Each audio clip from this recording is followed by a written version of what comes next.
Bienvenue à tous, bienvenue Monsieur le Professeur pour cette troisième conférence de cette deuxième année du cycle proposé par la chaire de Paris 1.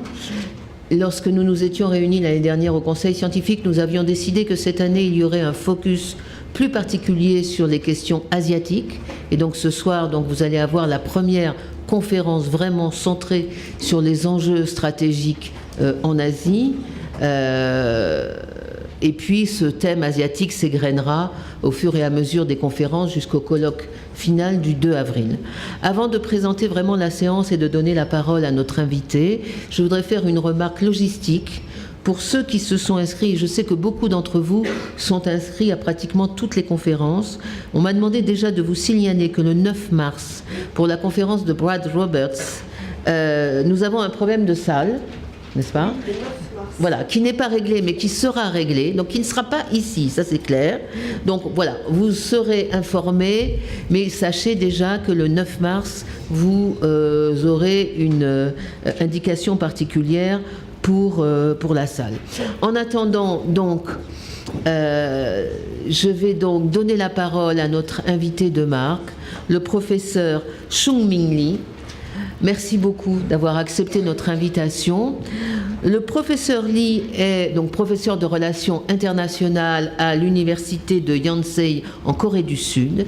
Il a d'ailleurs une double casquette, une double compétence, parce que vous êtes à la fois un académique et avec des fonctions diplomatiques, puisque vous êtes depuis 2013 conseiller, ambassadeur pour les questions de sécurité nationale dans votre pays, donc à Corée. Et avant cela, vous aviez eu déjà d'autres fonctions diplomatiques, en particulier conseiller auprès du président de Corée du Sud pour les affaires de sécurité nationale. Donc vous avez cette double compétence académique et diplomatique qui n'est pas si fréquente d'ailleurs. Le professeur Lee est diplômé de la Fletcher School. Il a étudié et travaillé dans les centres de recherche stratégique les plus prestigieux de la planète. Vous avez fait pratiquement le tour du monde des centres stratégiques, à la Rand Corporation bien évidemment aux États-Unis, mais également à Tokyo, à Sydney, à Singapour, en Amérique latine je crois. Vous avez énormément écrit sur les enjeux stratégiques, en particulier en Asie. Vous avez un livre qui sort à l'été 2015, publié par la Carnegie, qui s'appelle, je crois, Asia Strategic Fault Lines, et ce livre va être un peu le fil conducteur de vos conférences, donc celle d'aujourd'hui et celle de lundi prochain, puisque vous savez que le professeur Lee revient la semaine prochaine pour une deuxième conférence, donc consacrée à ce qu'on a appelé en français la face cachée de l'émergence stratégique de l'Asie.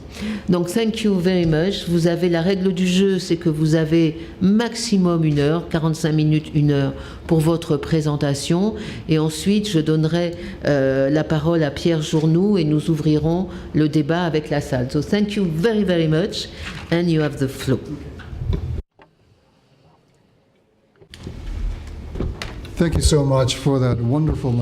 Merci beaucoup pour cette introduction, cette présentation fascinante. C'est toujours embarrassant d'être en France puisque mon français est très limité.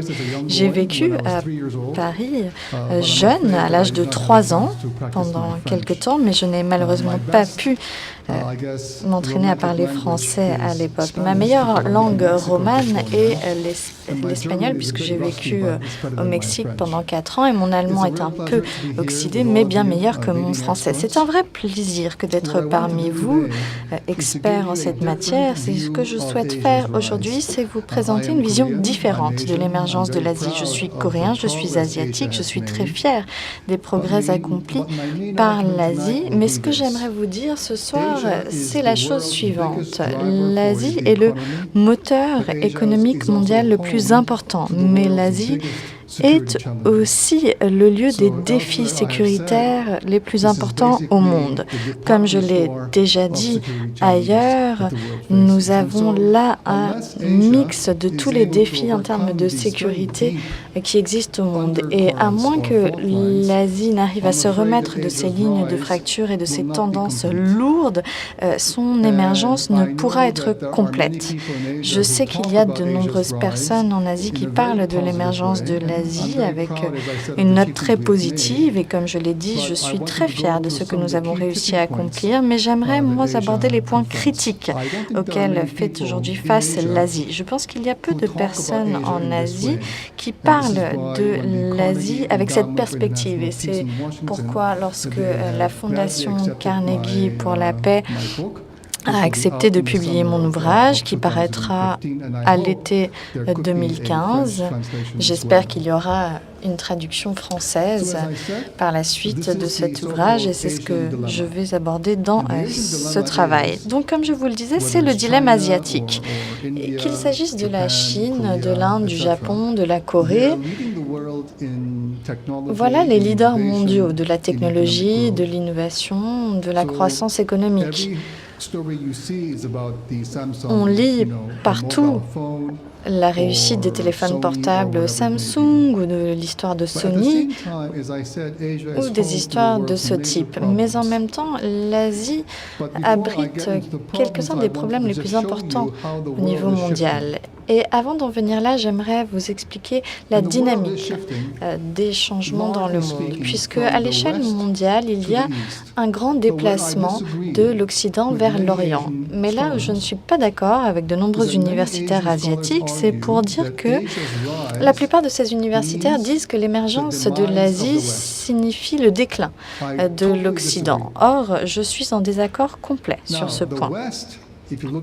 Si vous regardez dans la perspective des États-Unis ou de l'Union européenne, l'Occident reste la part la plus importante au niveau économique. Dans les 20-30 années à venir, l'Asie et la Chine vont continuer à croître et il y a un déplacement du centre de gravité du monde vers l'Asie, mais cela ne revient pas à signifier le déclin de l'Occident. Beaucoup d'Asiatiques disent que la démocratie ne correspond pas au contexte asiatique et ils insistent davantage sur des dites valeurs asiatiques. Et là non plus, je ne suis pas du tout d'accord.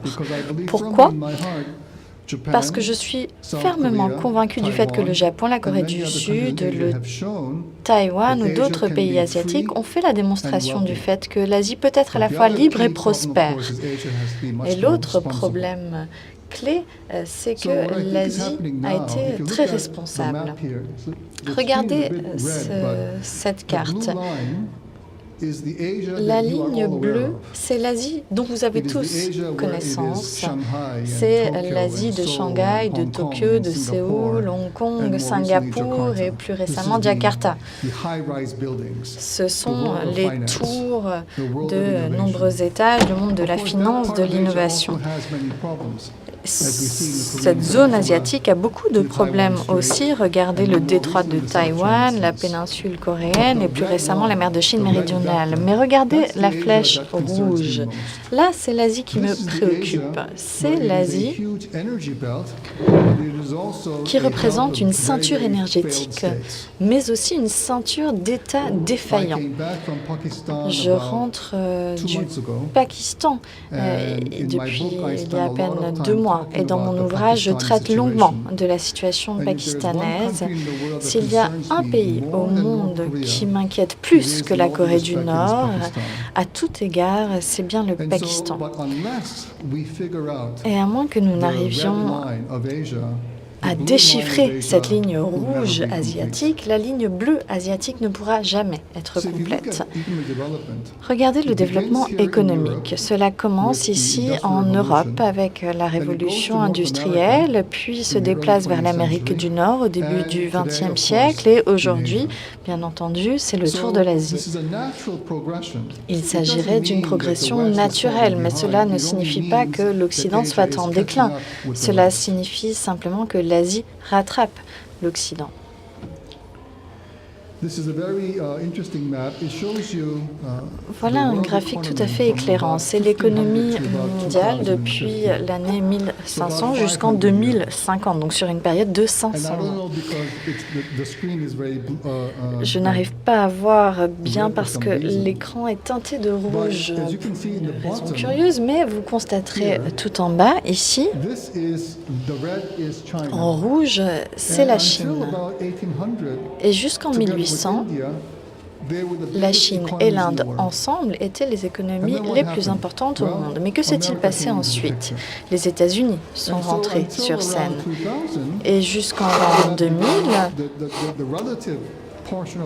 la part relative de la Chine dans l'économie mondiale a décliné. Mais avec les réformes, elle s'accroît à nouveau. Et donc, pour les Chinois, ce n'est pas l'ascension de la Chine, c'est la réémergence de la Chine, puisque la Chine a toujours été dans les plus grands, et elle sent aujourd'hui qu'elle récupère sa place légitime. Je ne suis pas économiste. Je suis certain qu'il y a de nombreux économistes ici dans la salle. Mais d'ici 2030-2050, l'économie mondiale sera dominée par les économies asiatiques. En termes par habitant, toutefois, l'Asie ne sera pas si riche, à l'exception de certains petits États comme Singapour, Hong Kong, Japon, la Corée du Sud, qui seront dans les premières positions. Mais en termes de production économique mondiale, l'Asie représente déjà presque la moitié de l'économie mondiale et cela ne s'accroîtra que peu dans les années à venir. Le problème, c'est qu'il y a d'immenses problèmes sociaux en Inde et en Chine. En Inde, la quantité de personnes vivant sous le seuil de pauvreté, si je ne me trompe pas, c'est d'environ 250 à 300 millions de personnes. C'est à peu près la taille de l'Indonésie. Et à la fois, les Chinois et les Indiens font aujourd'hui face à des difficultés uniques de gouvernance, de bien-être social, de politique publique, d'égalité, de droits humains, et ce n'est que le début.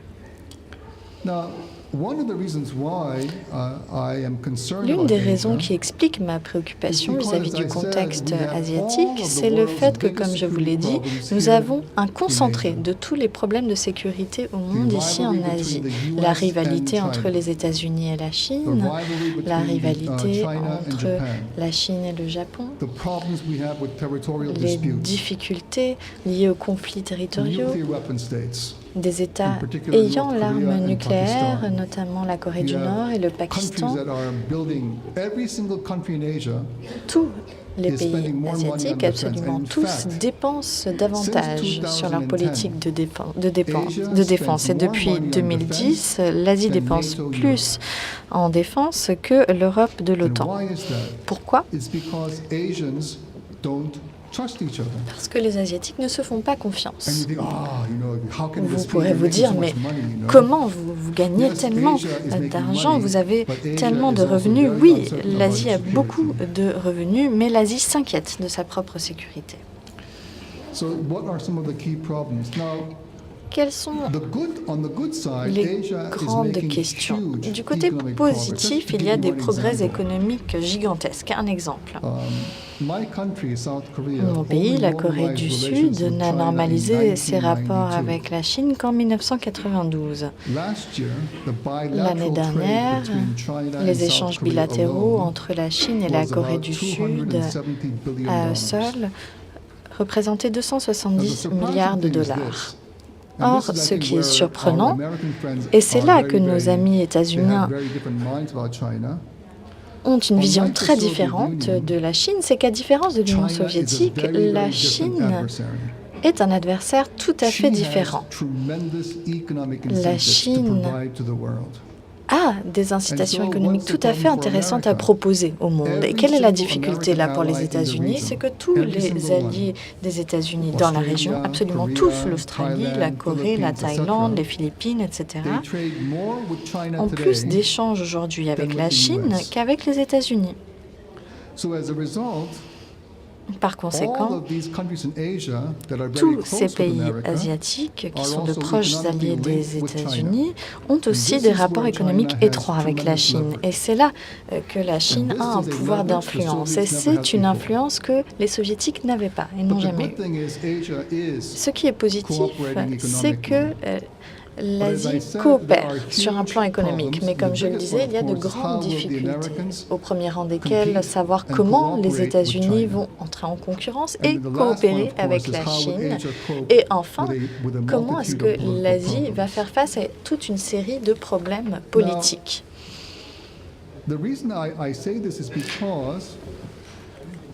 Je souhaite exposer cette question parce que si vous regardez tous les problèmes en Asie et toutes les opportunités, il y a un fil conducteur et c'est la Chine. Et c'est là, me semble-t-il, quelque chose dont les Européens n'ont pas pleine conscience. Si vous regardez la Chine, elle a des frontières avec 14 pays.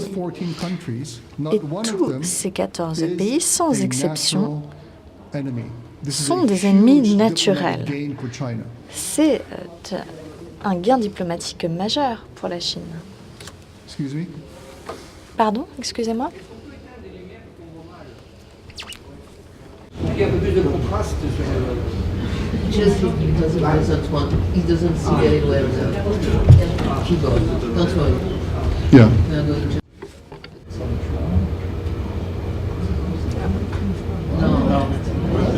Bah, it's okay. Okay. C'est bon. J'ai éteint sur les côtés. I think c'est bon. Okay.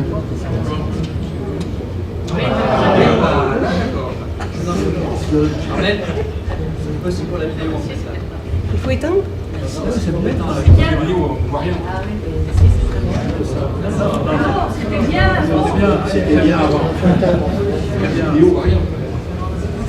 Vous voyez rien, mais pour la caméra qui filme, toute la conférence est filmée. Donc le caméraman a besoin de lumière. Donc, Très bien. Je pense que tout le monde peut faire un effort. Thank you. Okay. All right. Now, as a result, Très bien. Donc, par conséquent, if you look at the so-called Asian security dilemma, si vous regardez le dilemme Asia is de sécurité every single major asiatique, country in Asia, tous les grands they pays have problems with another d'Asie Asian country. ont des problèmes avec un autre pays asiatique. Et c'est là la différence majeure. Si vous regardez, prenez n'importe quel pays asiatique, le Japon, la Corée du Nord et ainsi de suite, leur plus grand problème n'est pas avec les États-Unis, à l'exception de la Chine, mais avec un autre pays asiatique. Il y a donc des problèmes dans la péninsule coréenne, sur le détroit de Taïwan, entre l'Inde et le Pakistan, et puis la tension historique entre la Corée et le Japon, et bien évidemment ce à quoi nous assistons aujourd'hui entre la Chine et le Japon.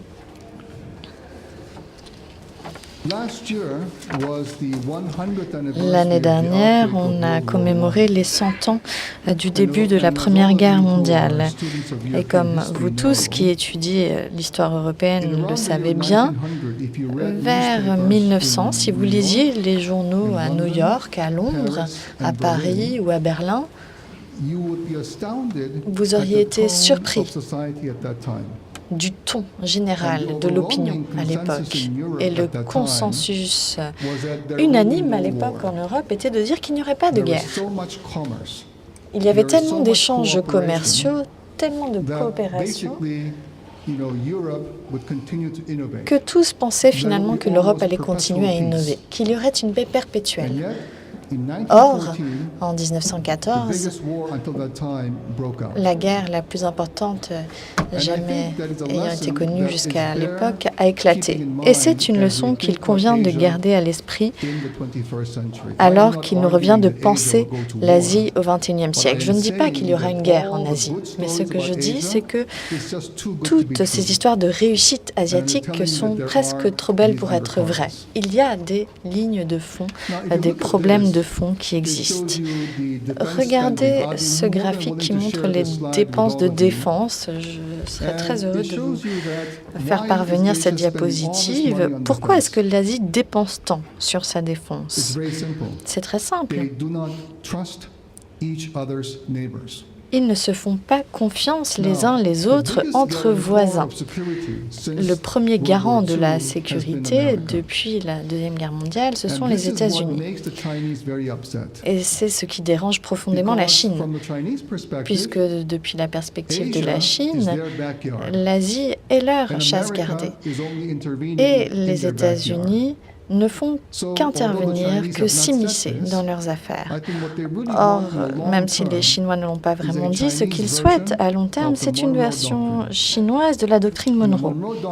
Et la doctrine Monroe, comme vous le savez, en Amérique latine, c'était pour les États-Unis de dire que les puissances européennes devaient s'abstenir d'intervenir dans le Nouveau Monde, puisque le Nouveau Monde était le domaine des États-Unis et l'Europe, c'était l'Ancien Monde. Et donc, la Chine dit aujourd'hui, attendez, nous sommes la civilisation la plus importante en Asie. Tous les pays, fondamentalement, sont plus petits que nous. Pourquoi est-ce que les États-Unis devraient venir s'immiscer dans nos affaires? Les Asiatiques ne le disent pas de façon aussi explicite, à part quelques pays, mais voilà pourquoi ils investissent leurs ressources dans le secteur bancaire et dans les forces armées. Et je vais présenter plus en détail quelques-uns des problèmes auxquels font face ces pays. L'autre difficulté, c'est qu'il n'y a pas eu d'effet domino dans le nucléaire en Asie. Les seuls États nucléaires aujourd'hui en Asie sont fondamentalement la Chine. Aujourd'hui, le Japon et la Corée du Sud ont des programmes d'énergie nucléaire. Ils pourraient certainement avoir une capacité d'armes nucléaires très rapidement s'ils le devaient, mais ils ne le feront pas. Parce que si le Japon et la Corée du Sud s'arment de façon nucléaire, ce serait terrible pour la sécurité asiatique. Mais la Corée du Nord a 10 à 12 missiles nucléaires. Ils sont sur le point de les mettre sur des missiles balistiques. Et s'ils parviennent à le faire, c'est un défi technologique, mais ce serait une menace majeure pour la Corée du Sud, pour le Japon et même pour les États-Unis. Donc la question principale ici est de savoir si la Corée du Nord va renoncer à ses armes nucléaires. Et je pense que cela s'annonce très compliqué parce que pour la Corée du Nord, la sécurité du régime est intimement liée à ce programme d'armes nucléaires. Si je dis que l'Occident reste fort à long terme, c'est à mon humble opinion pour deux raisons. D'abord, le soft power, l'influence et l'innovation qui vient avec les libertés individuelles. Et personne ne connaît mieux cette question de la liberté que la France. Et c'est, il me semble, fondamental. J'étais à Hong Kong il y a 3 semaines, tout de suite après les grandes manifestations à Hong Kong. Et à Hong Kong, on a manifesté pour différentes raisons. Mais regardez cela. Lorsque Hong Kong était une colonie britannique, à bien des égards, il y avait plus de liberté qu'aujourd'hui en tant que territoire souverain de la Chine.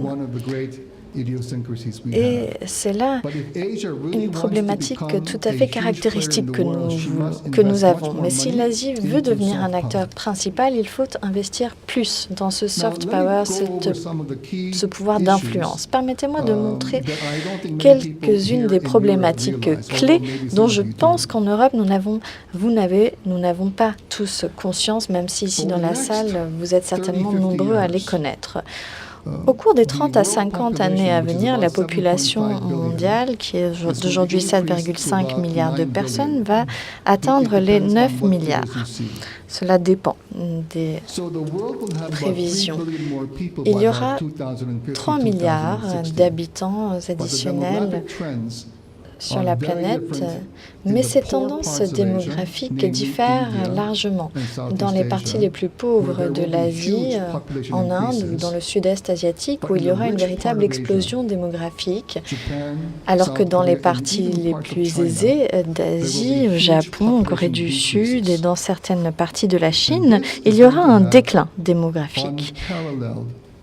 Et cela aura des conséquences sociales, politiques et économiques tout à fait singulières. Si cette tendance démographique se maintient, le miracle asiatique ne pourra durer longtemps. Alors pourquoi affirmer cela?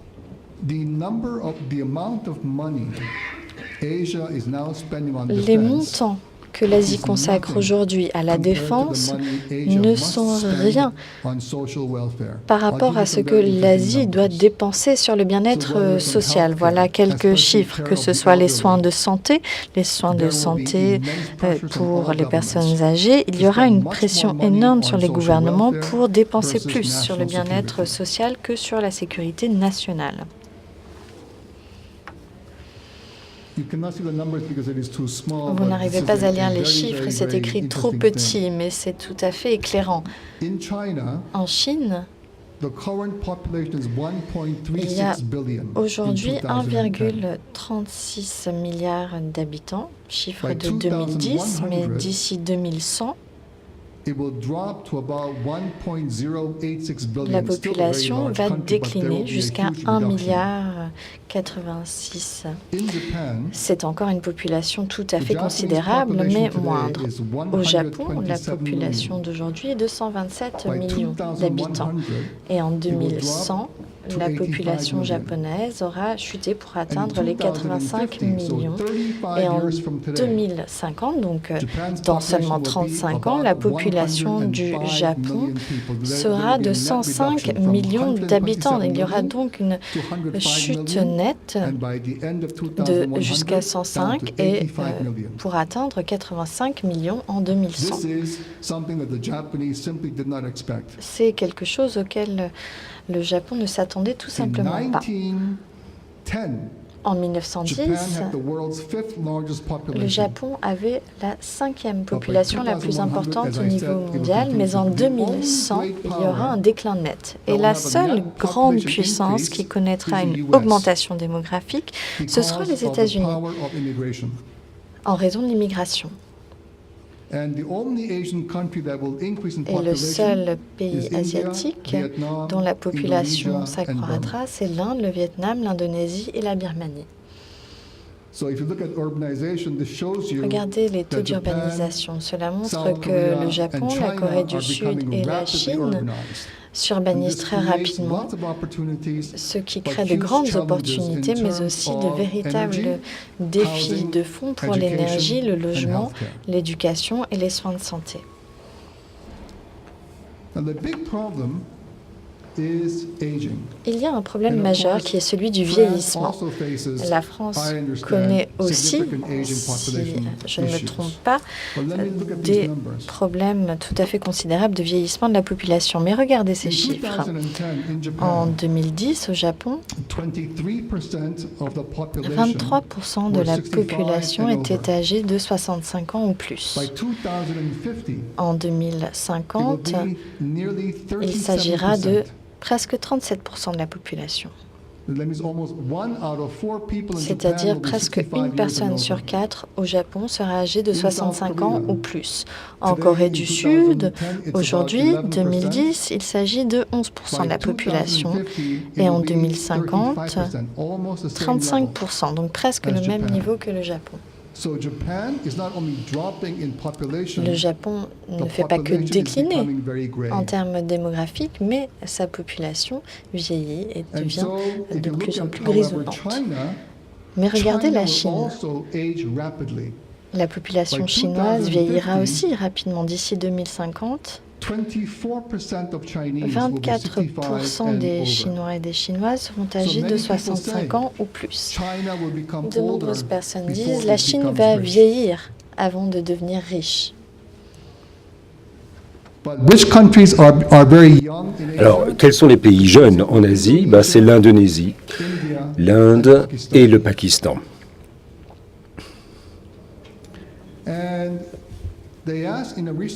Alors, il y a un sondage qui s'est interrogé sur le problème du vieillissement dans les différents pays. Et selon les réponses, 90% estiment, enfin des personnes interrogées estiment que le problème du vieillissement est important.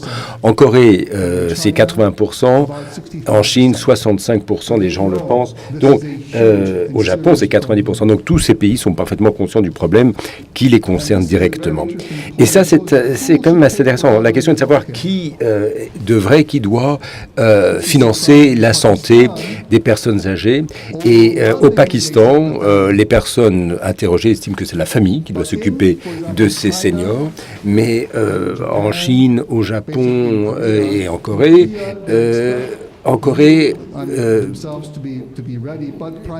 les gens sont prêts à aider leur famille, mais ils pensent essentiellement que c'est le contribuable, que c'est l'État qui doit financer la santé des personnes âgées, enfin, les soins de santé des personnes âgées. Ça, c'est un gros problème en Asie, parce que contrairement à ce qui se passe en Europe, ce qui se passait, c'est que normalement, le système de sécurité sociale, le filet de sécurité sociale était très, très modeste, parce que c'est essentiellement la famille qui s'occupait de cela, et maintenant, ça change très vite. Et donc, c'est l'État qui doit prendre la relève pour tout ce qui concerne la sécurité sociale et notamment les soins de santé pour les personnes âgées. Et ça veut dire évidemment des charges, des prélèvements obligatoires dont personne ne veut, bien sûr.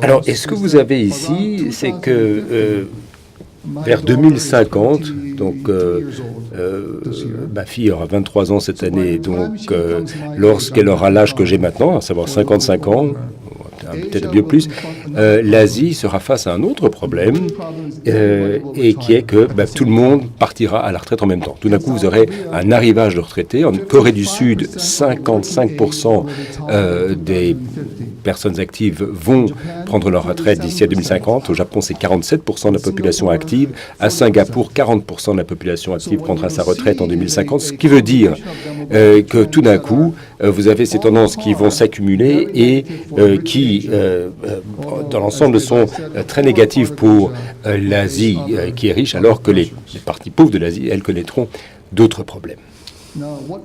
Alors, et quels sont justement les autres éléments importants? Je ne sais pas combien de personnes vous reconnaissez plutôt sur ces photos. Tout à gauche, vous avez M. Yoshida. Yoshida était le Premier ministre japonais d'après la guerre qui a mis en place l'infrastructure de la transformation économique du Japon. Ici, vous avez le président Park Chung-hee, président du Corée pendant 18 ans, dont la fille d'ailleurs est présidente actuelle, c'est Madame Park Geun-hye, qui est donc sa fille. Ici, vous avez Lee Kuan Yew. Alors, qui est-ce? Lui, c'est le premier ministre de Singapour, le premier ministre de Singapour. Il est encore en vie, je crois qu'il a bientôt 90 ans, et c'est l'un des penseurs les plus brillants qui soit sur les valeurs asiatiques. Alors, je ne suis pas toujours d'accord sur bien des questions, mais enfin, quand même, c'est un très grand penseur. Ici, c'est Chiang Kai-shek. Vous connaissez peut-être Chiang Kai-shek, qui était, bien entendu, le dirigeant du Kuomintang à Taïwan, et ici, Deng Xiaoping, que vous connaissez peut-être aussi.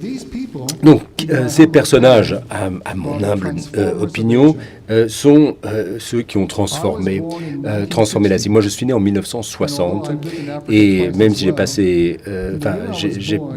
j'ai vécu en Afrique aussi, mais quand je suis né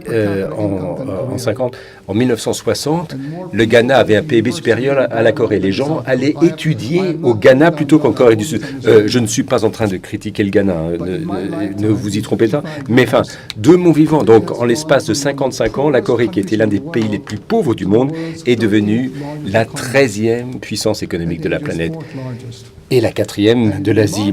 Et dans une large mesure, ceci est dû au fait que la Corée a tiré les enseignements du Japon, la Chine de la Corée et l'Asie du Sud-Est a appris les leçons de la Chine, et l'Inde s'inspire de la Chine. Alors toute cette révolution économique s'est produite dans l'espace de 70 ans.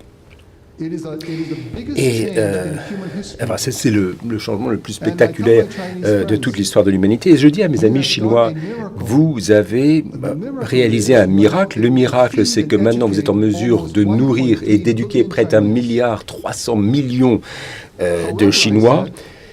Mais c'est en même temps votre plus grand problème. Parce que votre gros problème maintenant, c'est que vous avez une population éduquée, instruite, 1,3 milliard de Chinois qui sont devenus des voyageurs mondiaux, qui connaissent le monde entier, y compris Paris, qui savent ce qui se passe partout dans le monde. Et le Parti communiste ne peut pas gérer, contrôler, dominer la vie d'1,3 milliard d'individus intelligents. C'est simplement pas possible. Enfin, d'individus instruits et ouverts sur le monde. Et évidemment, c'est cette élite instruite qui est le moteur de la montée de l'Asie. Alors, en Asie, quand même, il y a, pour ce qui est des libertés, deux grandes tendances. Vous avez 25% des personnes qui ne connaissent pas de liberté du tout, 38% qui connaissent un certain degré de liberté, et puis 41% des pays ou des habitants qui connaissent un réel degré de liberté. Donc c'est une répartition entre ces trois grands domaines, et c'est pour ça qu'il y a de tels problèmes de développement politique en Asie. Vous avez les plus gros États, le plus grand État socialiste, la Chine, qui a en même temps un énorme marché libéral. Vous avez des pays qui sont des pays défaillants, le Pakistan, la Corée du Nord, pour ne citer que. Vous avez des pays qui deviennent tout juste des démocraties, l'Indonésie qui se démocratise tout juste, et vous avez des pays qui étaient démocratiques, notamment la Thaïlande, qui virent malheureusement vers un totalitarisme militaire. Donc l'Asie connaît des problèmes sociopolitiques. Et à long terme, à mon sens, l'avenir ne peut réussir en Asie qu'à travers la démocratie.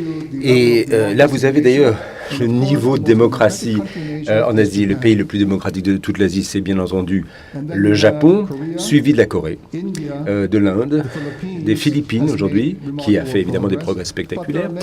Mais vous avez quand même pas mal de pays qui ne se sont pas du tout démocratisés, le Vietnam, le Pakistan.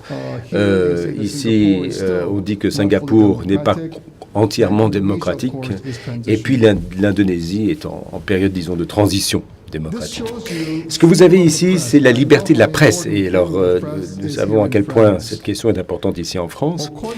Selon le classement de 2014 de Reporters sans frontières, sur les 179 pays recensés, seul Taïwan figurait parmi les 50 premiers pays, au rang 47. La Corée du Sud, 50e, le Japon, 53e pays, Singapour, 149e pays, le Vietnam, 172e pays, et la Chine, 173e, et le tout dernier pays, lanterne rouge, bien sûr, la Corée du Nord. Alors, par rapport à tout cela, le gros problème, le gros défi politique, c'est de savoir comment la Chine va pouvoir se transformer au cours des 30-40 prochaines années. En 2041, il y aura un grand événement en Chine.